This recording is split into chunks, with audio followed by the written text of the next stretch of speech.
Hello আমার প্রিয় শিক্ষার্থীরা, আজকে আমি তোমাদের সঙ্গে এবিটিএ টেস্ট পেপার উচ্চ মাধ্যমিকের AC5 অর্থাৎ প্রথম সেট সেই প্রশ্নের MCQ প্রশ্নগুলি উত্তর সহ বলছি, তোমরা শুনে নাও। প্যারালাল স্মিথ কে রচনা করেন? উত্তর হবে J.F. বিয়ারলেন। পরের প্রশ্ন, লিজেন্ড নিচের কোন শব্দ থেকে আগত? উত্তর হবে ল্যাটিন শব্দ। পরের প্রশ্ন 3 নম্বর, কে বলেছেন সাম্রাজ্যবাদ হলো পুঁজিবাদের সর্বোচ্চ স্তর? উত্তর হবে লেনিন। পরের প্রশ্ন, কোন বছর নানকিংয়ের সন্ধি স্বাক্ষরিত হয়েছিল? উত্তর হবে 1841 খ্রিস্টাব্দে। পরের প্রশ্ন, কে ভারতের মেকিয়াভেলি নামে পরিচিত? উত্তর হবে নানা ফড়নবিশ। পরের প্রশ্ন 6 নম্বর, কলকাতা সুপ্রিম কোর্টের প্রথম প্রধান বিচারপতি ছিলেন? উত্তর হবে C number sir Elijah Impey. 7 নম্বর প্রশ্ন, নিচের কোনটি শেষ সনদ আইন? উত্তর হবে সি নাম্বার 1853 খ্রিস্টাব্দ। পরের প্রশ্ন 8 নম্বর, হিন্দু কলেজের বর্তমান নাম কি? উত্তর হবে বি নাম্বার প্রেসিডেন্সি কলেজ। পরের প্রশ্ন 9 নম্বর, কে প্রতিষ্ঠা করেন সত্যশোধক সমাজ? উত্তর হবে জ্যোতিবা ফুলে। 10 নম্বর প্রশ্ন, কবে ভারতবর্ষে বিধবা পুনর্বিবাহ আইন পাশ হয়? উত্তর হবে সি নাম্বার 1956 খ্রিস্টাব্দে। পরের প্রশ্ন 11, কে প্রথম ভারতের ডিভাইড অ্যান্ড রুল নীতির প্রচলন করেন? উত্তর হবে সি নাম্বার জন লরেন্স। পরের প্রশ্ন 12 নম্বর, কে মুসলিম লীগ গঠন করেন? উত্তর হবে নবাব সলিমুল্লাহ। পরের প্রশ্ন, গান্ধীবাদ অনুসারে হরিজন শব্দটির অর্থ কি? উত্তর হবে বি নাম্বার নিপীড়িত। পরের প্রশ্ন 14 নম্বর, দ্বিতীয় বিশ্বযুদ্ধের সময় আমেরিকার রাষ্ট্রপতি কে ছিলেন? উত্তর হবে সি নাম্বার FD রুজভেল্ট। পরের প্রশ্ন 15 নম্বর, তাম্রলিপ্ত জাতীয় সরকারের সর্বাধিনায়ক কে ছিলেন? উত্তর হবে সতীশচন্দ্র সামন্ত। পরের প্রশ্ন 16 নম্বর, ক্যাবিনেট মিশন ভারতবর্ষের কোন বছর আসে? উত্তর হবে 1946 খ্রিস্টাব্দে। এবার স্তম্ভ, এক স্তম্ভের সঙ্গে 2 স্তম্ভ মিলাতে হবে। 1 নম্বর আছে নেটো, উত্তর হবে 1949 খ্রিস্টাব্দ। 2 নম্বর আছে সিয়েটো, উত্তর হবে 1954 খ্রিস্টাব্দ। 3 নম্বর আছে সেন্টো, উত্তর হবে 1958 খ্রিস্টাব্দ। 5 নম্বর অ্যাঞ্জুস, উত্তর হবে 1951 খ্রিস্টাব্দ। তার মানে উত্তর হবে তোমার সি নাম্বার, এটা উত্তর। নিচের কোন রাষ্ট্রটি নির্জোট আন্দোলনের সদস্য ছিল না? উত্তর হবে ফ্রান্স। পরের প্রশ্ন, দাতাত শব্দটির অর্থ কি? উত্তর হবে উত্তেজনা প্রশমন। পরের প্রশ্ন, কোরিয়া যে অক্ষরেখা বরাবর বিভক্ত হয়? উত্তর হবে ডি নাম্বার 38 ডিগ্রি অক্ষরেখা। ডিক্লোনাইজেশন শব্দটি প্রথম ব্যবহার করেন? উত্তর হবে মরিস জুলিয়াস বন। পরের প্রশ্ন, প্ল্যান্ড ইকোনমিক ফর ইন্ডিয়া বইটি কে রচনা করেন? উত্তর হবে M বিশ্বেশ্বরাইয়া। পরের প্রশ্ন, ভারতের প্রথম মুখ্য নির্বাচন কমিশনার কে ছিলেন? উত্তর হবে সুকুমার সেন। পরের প্রশ্ন, সার্ক এর প্রতিষ্ঠাকালে কতগুলি সদস্য ছিল? উত্তর হবে 60টি। এবার দ্বিতীয় সেট AC61। 1 নম্বর প্রশ্ন, দেশভাগ স্মৃতি আর স্তব্ধতা গ্রন্থটি রচয়িতা হলেন? উত্তর হবে এ নাম্বার শ্যামন্তী ঘোষ। পরের প্রশ্ন, পৃথিবীর প্রথম জীবন্ত ইতিহাস জাদুঘর হলো? উত্তর হবে Skansen museum. The first industrial revolution গ্রন্থের রচয়িতা? উত্তর হবে ফিলিস ডিন। পরের প্রশ্ন, কোন দেশ দারুচিনির জন্য বিখ্যাত? কোন দেশ দারুচিনির জন্য বিখ্যাত? উত্তর হবে শ্রীলঙ্কা। দারুচিনির জন্য শ্রীলঙ্কা হলো বিখ্যাত। পরের প্রশ্ন 5 নম্বর, টিপু সুলতান ইংরেজদের মিত্র রাজ্য আক্রমণ করলে তৃতীয় ইঙ্গ মহীশূর যুদ্ধের সূত্রপাত হয়? উত্তর হবে ত্রিবাঙ্কুর। পরের প্রশ্ন, ভারতে ব্রিটিশ রাজের দ্বিতীয় স্তম্ভ হলো? উত্তর হবে সামরিক বাহিনী। এবার স্তম্ভ একের সঙ্গে 2 নম্বর স্তম্ভ মিলাতে হবে। আমি বলছি, দেখে নাও এগুলি। প্রথম 1 নম্বরটা হবে, উত্তর হবে এ নাম্বারটা। 2 নম্বরটা উত্তর হবে 4 নম্বরটা অর্থাৎ ডি নাম্বার। 3 নম্বরটা উত্তর হবে 3 নম্বরটা অর্থাৎ সি নাম্বারটাই।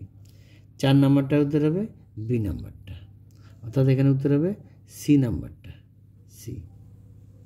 পরের প্রশ্ন, কুওমিন্টাং দলটি প্রতিষ্ঠা করেন? উত্তর হবে শাহ নিয়াত সেন। পরের প্রশ্ন, মোহামেডান অ্যাংলো ওরিয়েন্টাল কলেজের প্রথম অধ্যক্ষ ছিলেন? উত্তর হবে থিওডোর বেক। পরের প্রশ্ন, চীনে চৌঠা মের আন্দোলনের নিরিখে জিউ গুয়ো স্লোগানের অর্থ ছিল? উত্তর হবে দেশকে রক্ষা করা। পরের প্রশ্ন, লখনৌ চুক্তি কবে সম্পাদিত হয়? উত্তর হবে 1916 খ্রিস্টাব্দে। পরে 12 নম্বর, 1943 খ্রিস্টাব্দে বাংলার দুর্ভিক্ষের সময় ভারতের ভাইসরয় কে ছিলেন? উত্তর হবে ওয়াভেল। পরের প্রশ্ন, গুজরাটের খেদা জেলায় দরিদ্র কৃষক কী নামে পরিচিত ছিলেন? উত্তর হবে কুনবি। পরের প্রশ্ন, ত্রিপুরী কংগ্রেসের অধিবেশনে সুভাষচন্দ্র বসুর প্রতিদ্বন্দ্বী ছিলেন? উত্তর হবে সি নাম্বার পট্টভি সীতারামাইয়া। পরের প্রশ্ন, নৌবিদ্রোহ শুরু হয়েছিল? উত্তর হবে তলোয়ার জাহাজে। পরের প্রশ্ন, বার্লিন অবরোধকারী দেশ হলো? উত্তর হবে রাশিয়া। এবার স্তম্ভ, ক স্তম্ভের সঙ্গে খ স্তম্ভ। 1 নম্বর ডক্টর সুকর্ণ, উত্তর হবে ডি নাম্বারটা, স্বাধীন ইন্দোনেশিয়ার প্রথম রাষ্ট্রপতি। হো চি মিন, উত্তর হবে ভিয়েতনামের মুক্তিযুদ্ধের নেতা। মোহাম্মদ হাত্তা, উত্তর হবে এ নাম্বার, স্বাধীন ইন্দোনেশিয়ার প্রথম প্রধানমন্ত্রী। সম্রাট বাওদাও, উত্তর হবে আন্নাম সম্রাট। এটা উত্তর সঠিক উত্তর হবে, যেখানে দেখো বি নাম্বারটা দেওয়া আছে, বি নাম্বারটা হবে। এবার পরের প্রশ্নগুলি বলছি। জিওনিস্টদের সংগঠনের সভাপতি ছিলেন? উত্তর হবে বেন গুরিয়ান। পরের প্রশ্ন, মাইলাই ঘটনাটি ঘটে? উত্তর হবে ভিয়েতনামে। পরের প্রশ্ন, কমিকন গড়ে ওঠে? উত্তর হবে পূর্ব ইউরোপে। পরের প্রশ্ন, বাংলাদেশের মুক্তিযুদ্ধের সময় পাকিস্তানের প্রধানমন্ত্রী কে ছিলেন? উত্তর হবে নুরুল আমিন। পরের প্রশ্ন, প্রথম ইন্ডিয়ান ইনস্টিটিউট অফ টেকনোলজি স্থাপিত হয়? উত্তর হবে খড়গপুরে। ভারতের প্রথম পরিকল্পনা কমিশন কবে গঠিত হয়? উত্তর হবে 1950 খ্রিস্টাব্দে। পরের প্রশ্ন, সাপটা এর সম্পূর্ণ নাম? উত্তর হবে সাউথ এশিয়া প্রিফারেন্সিয়াল ট্রেডিং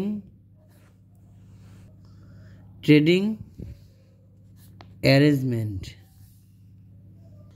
এবার এসিকিউ প্রশ্নগুলির উত্তর দেখে নাও। ওয়েল পলিটিক কি?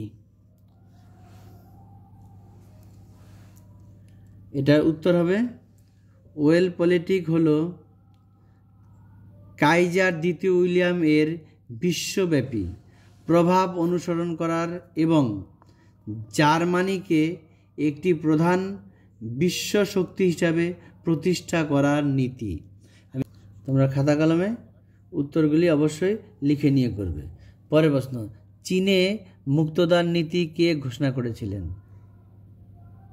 উত্তর লিখবে, উত্তর হবে 1999 সালে মার্কিন পররাষ্ট্র সচিব জন হে চীন সম্পর্কে মুক্তদান নীতি গ্রহণ করেছিলেন। পরের প্রশ্ন 3 নাম্বার, বৈদেশিক বাণিজ্যের জন্য চীনের কোন দুটি বন্দর সীমাবদ্ধ ছিল? উত্তর হবে বৈদেশিক বাণিজ্য চীনের ক্যান্টন ও ম্যাকাও বন্দর দুটিতে সীমাবদ্ধ ছিল।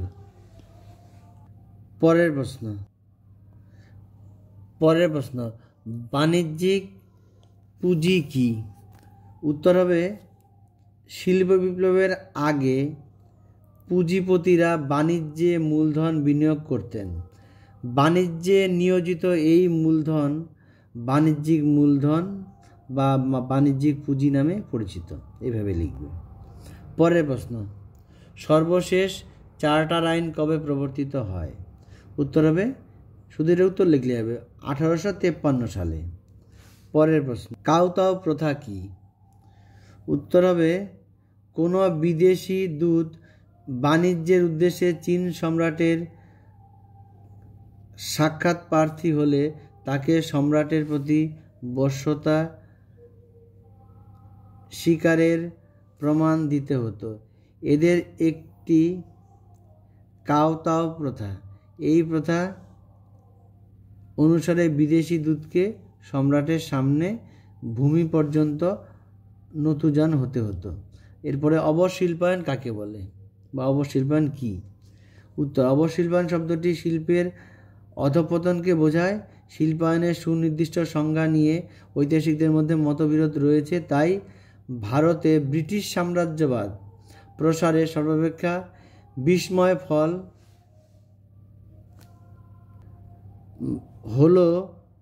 ফল হলো ভারতের চিরাচরিত ও ঐতিহ্যমণ্ডিত কুটির শিল্পের ধ্বংস।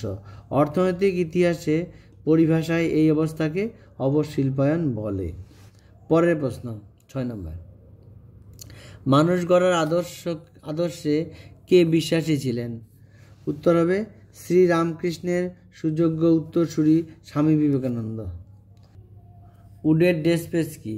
উত্তর হবে ভারতে পাশ্চাত্য শিক্ষার বিস্তারের জন্য লর্ড হার্ডিঞ্জ 1844 সালে ঘোষণা করেন যে সরকারি চাকুরিতে ইংরেজি ভাষা জানা ব্যক্তিদের অগ্রাধিকার দেওয়া হবে। এই কাজকে আরও উৎসাহিত করার জন্য 1854 সালে কোম্পানির বোর্ড অফ কন্ট্রোলের সভাপতি চার্লস উড একটি নির্দেশনামা প্রকাশ করেন। এই নির্দেশনামা উডের ডেসপেস নামে পরিচিত। এটি ভালো করে পড়ো, এটা কিন্তু আসার চান্স আছে। পরের প্রশ্ন, শাহনিয়াত সেন প্রবর্তিত 3টি নীতি কি কি ছিল? 1 নম্বর জনজাতীয়তাবাদ, 2 নম্বর জনগণতন্ত্রবাদ এবং 3 নম্বর জনজীবিকাবাদ বা জনসমাজবাদ। পরের প্রশ্ন, তাইপিং বিদ্রোহ কবে ও কেন হয়? উত্তর, 1850 সালে চীনে মাঞ্চু রাজবংশের অপসারণের দমন করার উদ্দেশ্যে তাইপিং বিদ্রোহ হয়। পরের প্রশ্ন, চুক্তিবদ্ধ শ্রমিক বলতে কি বোঝায়? উত্তর, চুক্তিবদ্ধ শ্রমিক বলতে সেই শ্রমিক শ্রেণীকে বোঝায় যারা কোনো নিয়োগকর্তার অধীনে লিখিত চুক্তির মাধ্যমে নির্দিষ্ট বেতনের বিনিময়ে নির্দিষ্ট কাজে নিযুক্ত হতেন। পরের প্রশ্ন 9 নম্বর, পুনা চুক্তি কবে কাদের মধ্যে হয়?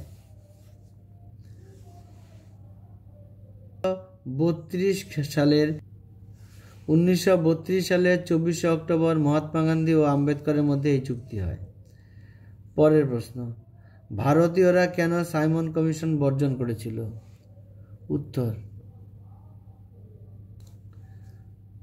উত্তর, ভারতের শাসনতান্ত্রিক সংস্কারের জন্য 1927 খ্রিস্টাব্দে সাইমন কমিশন ভারতে প্রেরিত হলে এতে কোনো ভারতীয় সদস্য ছিল না। ভারতীয়রা একে জাতীয় অপমান বলে গণ্য করে।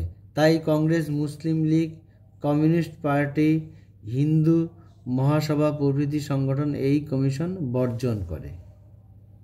পরের প্রশ্ন 10 নম্বর, সিমলা দৌত্য কি? উত্তর হবে 1906 সালের 1 অক্টোবর মহামান্য আগা খানের নেতৃত্বে 35 জন অভিজাত মুসলিমের এক প্রতিনিধি দল সিমলায় বড়লাট মিন্টোর নিকট একটি প্রতিবেদন পত্র দেন। এটি সিমলা দৌত বা সিমলা ডেপুটেশন নামে পরিচিত। পরের প্রশ্ন 11 নম্বর, সুভাষচন্দ্র বসু কাকে পূর্ব এশিয়ার ভারতের স্বাধীনতা আন্দোলনের জনক বলে অভিহিত করেছেন? উত্তর হবে রাসবিহারী বসু। পরের প্রশ্ন 12 নম্বর, কে ইন্দো চায়না কমিউনিস্ট পার্টি প্রতিষ্ঠা করেন? উত্তর হবে দেং চিয়াংওপিং। দেং চিয়াংওপিং। Deng Xiaoping. দ্বিতীয় বিশ্বযুদ্ধের সময় জাপানের প্রধানমন্ত্রী কে ছিলেন? উত্তর হবে হিদেকি তোজো। পরের প্রশ্ন, বার্লিন অবরোধ কি? উত্তর হবে বার্লিন সংকটের সূত্র ধরেই রাশিয়া পশ্চিমী শক্তিগুলিকে বার্লিন ত্যাগ করতে বাধ্য করার উদ্যোগ নেয়। এর উদ্দেশ্যে তারা 1948 সালের 24শে জুলাই বার্লিনে প্রবেশের সড়কপথগুলি অবরোধ করে, যা ইতিহাসে বার্লিন অবরোধ নামে পরিচিত। পরের প্রশ্ন, বুলগানিন কে ছিলেন? উত্তর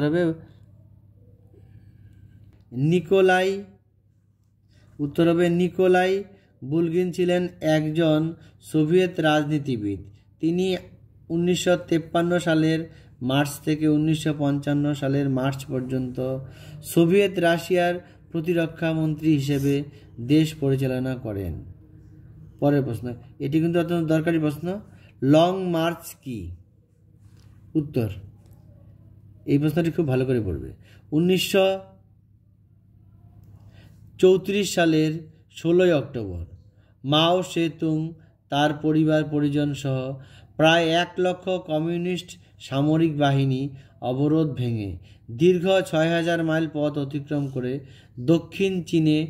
দক্ষিণ চীন থেকে উত্তর পশ্চিম চীনের শেনসি প্রদেশে উপস্থিত হয়। 370 দিন পায়ে হেঁটে সামরিক বাহিনীর আক্রমণ উপেক্ষা করে মাত্র 8000 যাত্রী 20 অক্টোবর গন্তব্যে পৌঁছান এবং বাকিরা প্রাণ হারান। এই ঘটনা লং মার্চ বা দীর্ঘযাত্রা নামে পরিচিত। এটি খুব ভালো করে পড়বে। পরের প্রশ্ন, স্বাধীন ভারতের প্রথম নির্বাচন কবে হয়েছিল? উত্তর হবে 1951-52 সালে। পরের প্রশ্ন, হোমি জাহাঙ্গীর ভাভা কে ছিলেন? উত্তর, হোমি জাহাঙ্গীর ভাভা ছিলেন ভারতের একজন বিখ্যাত পরমাণু বিজ্ঞানী। 1948 সালে স্বাধীন ভারতের প্রথম প্রধানমন্ত্রী জওহরলাল নেহরু তার সভাপতিত্বে একটি পরমাণু শক্তি কমিশন গঠন করে। তার নেতৃত্বে এই কমিশন নিরন্তর গবেষণার ভিত্তিতে ভারতের বিশ্বমানের পরমাণু প্রযুক্তি কৌশল তৈরি করে, আর এই কারণে তাকে ভারতে পরমাণু কর্মসূচির জনক বলা হয়। পরের প্রশ্ন, সার্ক কি? এটিও কিন্তু অত্যন্ত দরকারি প্রশ্ন। সার্ক হলো দক্ষিণ এশিয়ার একটি আঞ্চলিক সহযোগী সংস্থা। এর পুরো নাম দক্ষিণ এশিয়ার আঞ্চলিক সহযোগিতা সংস্থা। 1979 সালে এই সংস্থা গড়ে তোলার বিষয়ে সর্বপ্রথম উদ্যোগ নেন স্বাধীন বাংলাদেশের তৎকালীন রাষ্ট্রপতি জিয়াউর রহমান। অবশেষে 1985 সালে বাংলাদেশের রাজধানী ঢাকায় মোট 60টি দেশ নিয়ে এই সংস্থা আত্মপ্রকাশ করে। এর সদস্য রাষ্ট্রগুলি হল ভারত, বাংলাদেশ, পাকিস্তান, নেপাল, ভুটান, শ্রীলঙ্কা ও মালদ্বীপ।